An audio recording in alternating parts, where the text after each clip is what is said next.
Yes, we are back in New York with the New York Fire Department corruption, bribery crap that was going on, and there's a resolution, if you want to put it like that. Also, I'd like to note 82% of people that watch these videos are not subscribed to the channel. You got your phone in your hand, your laptop, click the button, and we'll move along. Anyway, I did this video, I don't know, I guess it was February. Seems like it's been forever ago now. And this was at the beginning of it. So you can go watch that video. I'm not going to rehash all that. I found some others that will sum it up. I'm not reading all that again. And we will get to, well, they're saying the bottom of it. We'll let you decide. Today we are announcing public corruption charges against two former senior members of the New York City Fire Department. We have indicted Anthony SACCAVINO and Brian CORDASCO, two former chiefs of the department's Bureau of Fire Prevention. Also, I would like to note, there was SACCAVINO, Cordoza, and Santiago Jr., who was retired, I believe, from the fire department, but he was the one that had the company that they were funneling money to for all the cuts in lines, and they'll say that there's no proof that anything they did had anything to do with putting buildings in danger, but when you cut corners, how does that not put buildings in danger when you're in charge of, I don't know, fire prevention?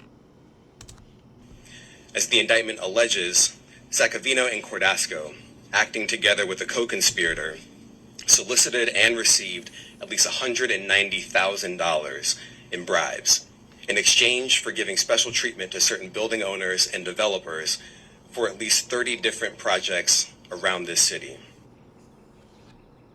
The defendants allegedly abused their And yes, this is going to go to a black screen ever so often. power to give priority access to the Bureau of Fire Prevention, or the BFP, the division that regulates the installation of fire safety systems in commercial and residential buildings throughout New York City. The BFP services are vital to protecting New York City businesses and residents from fire-related incidents. In many cases, the BFP's approvals are required before a building can be occupied or open to the public. Because of this, quick and reliable access to the BFP services is extremely valuable. And those services were supposed to be available on a first-come, first-served basis, even when it's slow, and even when there's a backlog. But that didn't happen here. As we allege, these defendants used their power as senior members of the FDNY to let some people cut to the front of the line. They allegedly created a VIP lane for faster service that could only be accessed with bribes. That's classic pay-to-play corruption, and it will not be tolerated by this office. The FDNY is the largest fire department in the United States, responsible for ensuring the safety of millions of New Yorkers from fire-related incidents. And the department is filled with some of the finest public servants in the country who honor their oath on a daily basis. As we allege in this indictment, these defendants were different. During the time period covered by the indictment, SACCAVINO and CORDASCO were chiefs at the BFP and ultimately became the two top-ranking members of that bureau. They supervised the BFP personnel who conducted plan reviews and inspections. And as we allege, for nearly 2 years, the defendants abused their authority by engaging in a pay-to-play bribery scheme. Beginning in 2021, the defendants took advantage of a backlog at the BFP in approvals and inspections, a backlog that was caused by the COVID-19 pandemic. They saw an opportunity to put priority access to the BFP services up for sale. Payments were then given secretly to Anthony SACCAVINO and Brian CORDASCO, who then, as we allege, used their authority as chiefs at the BFP to push and expedite matters that were pending before the BFP. DOI's investigation. That would have been the Santiago Jr., the last one, and you can find nothing on what happened to him. Of this matter began in the spring of 2023, when FDNY officials notified us of a possible scheme involving improper payments to two high-ranking leaders of the Bureau of Fire Prevention, an FDNY division that, as you heard, oversees fire code compliance, including by reviewing fire safety plans for commercial and residential properties and conducting inspections of those properties. I want to thank the fire department for this referral and for the long-standing open line of communication and strong relationship that we have with their leadership. All city employees and agencies are legally required to report allegations of corruption and misconduct to DOI, and we do our job best when agencies communicate with us early and often, raising any areas of concern to our attention. PIS, can you please go into detail about when? These actions betray the trust of the public and tarnish the reputation of an honorable profession. The FDNY officials charged today allegedly took bribes to expedite the inspection process, undermining the fairness and integrity that are fundamental to our system. By doing so, they not only compromised public safety, but also eroded the public's trust in those who are sworn to protect us. Alrighty, so is anybody else involved? Begin this noon with breaking news. Those two former FDNY fire chiefs just indicted on serious charges, including bribery and corruption. Jessica Moore has been combing through the indictment. She is live in the newsroom with the latest. Well, Cindy, these indictments mark the most recent accusations against high-ranking city officials. And while not tied to the ongoing federal investigations into members of the mayor's inner circle, the news deals another blow to city leadership. A newly unsealed indictment charges former FDNY fire chiefs Anthony SACCAVINO and Brian CORDASCO with bribery, corruption, and making false statements. Prosecutors say during their time with the FDNY's Bureau of Fire Prevention, SACCAVINO and CORDASCO carried out a scheme to accept tens of thousands of dollars in bribes in exchange for providing preferential treatment to people and companies who wanted their projects expedited. The BFP ensures fire safety and suppression systems in residential and commercial buildings around the city comply with fire safety regulations. The indictment states, quote, for nearly 2 years, SACCAVINO and CORDASCO misused this authority for their own financial gain. The indictment goes on to accuse both men of lying to the FBI in February. Lying to the FBI? Isn't that another charge? In an effort to cover up their scheme.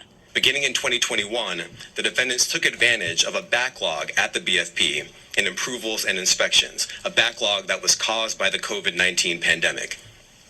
They saw an opportunity to put priority access to the BFP services up for sale. These defendants used their power as senior members of the FDNY to let some people cut to the front of the line. They allegedly created a VIP lane for faster service that could only be accessed with bribes.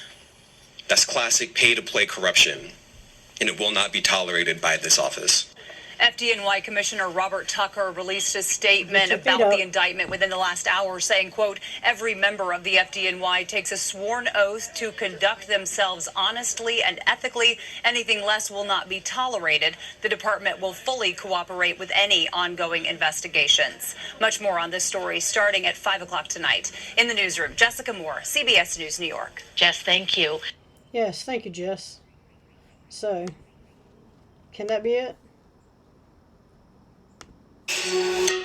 A new development in New York City's corruption allegations against city officials. A former fire department chief pleaded guilty to conspiracy, admitting that he and others agreed to accept nearly $200,000 in bribes to speed up safety inspections. Anthony SACCAVINO, who was the head of the department's Bureau of Fire Prevention, entered the plea in Manhattan federal court Wednesday.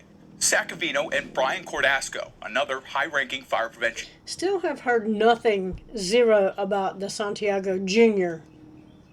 that was the third in here.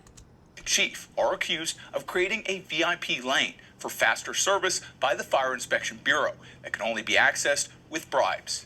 Federal officials raided their homes in February 2024, and the two were indicted in September.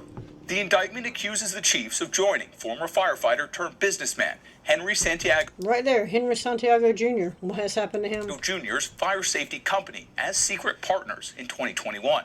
Prosecutors say Santiago promised his clients high-end restaurant visits and hotel stays, offering his conspirators a cut of the money for fast-tracking the permit process, totaling $190,000 in bribes over 2 years. According to the indictment, he delivered the bribe payments over steakhouse dinners and at the Fire Prevention Bureau's Brooklyn office. Santiago pleaded guilty to a conspiracy charge in September. Cordasco also pleaded guilty just 3 weeks after his arrest. Both Cordasco and SACCAVINO's charges carry a maximum sentence of 5 years in prison. SACCAVINO entered his guilty plea as part of a plea agreement of $57,000, the total of payments he personally received during the 2 years. SACCAVINO's sentencing is scheduled for May, while Cordasco's sentencing is scheduled for March. The indictment of the fire chiefs happened as the city faced multiple federal corruption investigations of Mayor Eric Adams' administration, leading to several resignations. Adams pleaded not guilty to charges, alleging that he accepted about $100,000 of free or discounted international flights, hotel stays, and meals in return for illegal campaign contributions from a Turkish official and members of the Turkish business community.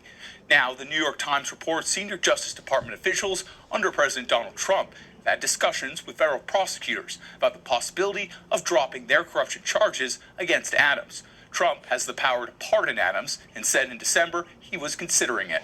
For Straight Arrow News, I'm Jack Almer. To get all your latest news headlines, download the Straight Arrow News app today. Anyway, what is going on now?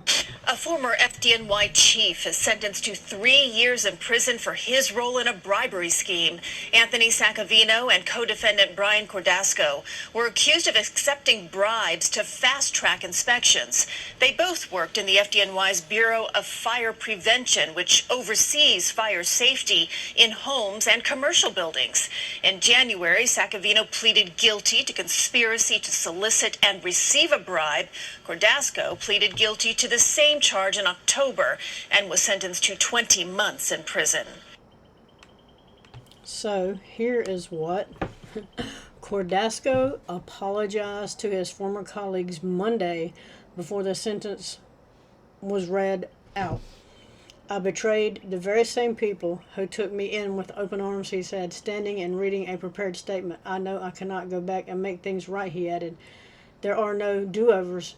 Judge Lehman called Cordasco's speech very impressive and acknowledged his family members in the gallery, noted that he doesn't view the prison sentence as a reflection of you as a human being, but rather the seriousness of the offense.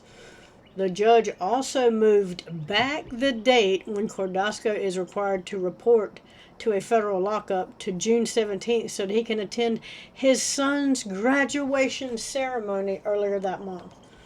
SACCAVINO and Santiago have pled guilty as well as are awaiting sentencing. Well, this one's before the other ones apparently because we already know that one got 3 years. This one, I'm awaiting sentence on the Santiago. I've heard nothing about that one. The sentence imposed today sends a clear message that government officials who betray the public trust and line their own pockets will be met with just punishment. Acting U.S. Attorney in a statement. Yes, please stop with that. 4 Southern District prosecutors handling the Adams case have either resigned in protest of the Trump DOJ's handling of the case or were abruptly put on leave. An internal probe has been launched into the conduct according to DOJ Assistant Attorney General M.L. Bove, formerly one of Trump's criminal defense lawyers. Himself on the prosecutor make appearance in latest court. Anyway, what is going on with the good mayor? Hi, everyone. I'm Vladimir Duterte. We're going to begin this morning with some breaking news coming into the CBS newsroom. A federal judge has just dismissed the corruption case against New York City Mayor Eric Adams with prejudice. So I want to get right to CBS News legal reporter Katrina Kaufman, who also happens to be an attorney. So Katrina, walk us through this ruling and why is the with prejudice important? Vlad, it's great to join you. Because it can't bring it back. The reason that with prejudice is important is it means that these charges cannot be brought again. And the judge says that he did this for a very specific reason.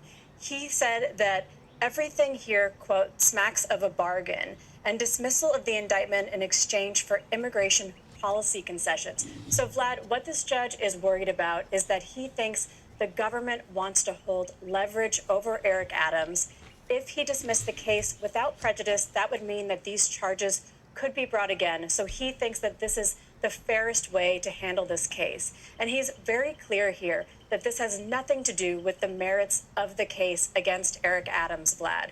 It's that he thinks this is the best way to proceed because he also cannot force the Justice Department to continue prosecuting this case. And he thinks it's fairest to the defendant, Eric Adams, because he expresses that it seems quite clear to him that they were trying to create leverage over him. They were saying that he couldn't proceed with federal immigration policy actions while this case was ongoing, but points to an example where Eric Adams was in fact implementing that policy at Rikers Island while the case was happening. So now this case against Eric Adams is dismissed and these charges cannot be brought again. All right, Katrina Kaufman breaking down the breaking news this morning from New York City. Katrina, thank you very much. Appreciate it. Yes, thank you, Katrina. So, that's where we're at with this one. Again, are they going to give you the same treatment? Are they going to postpone you having to go to jail because you got some graduation or some other shit coming up? They are not. You already know the answer to that. Anyway, that's where we're at with this one. Also, again, 82% of people that watch these videos are not subscribed to the channel. You got your phone in your hand, your laptop, click the button, and we'll move along. Let me know what you think about this one, and I'm out.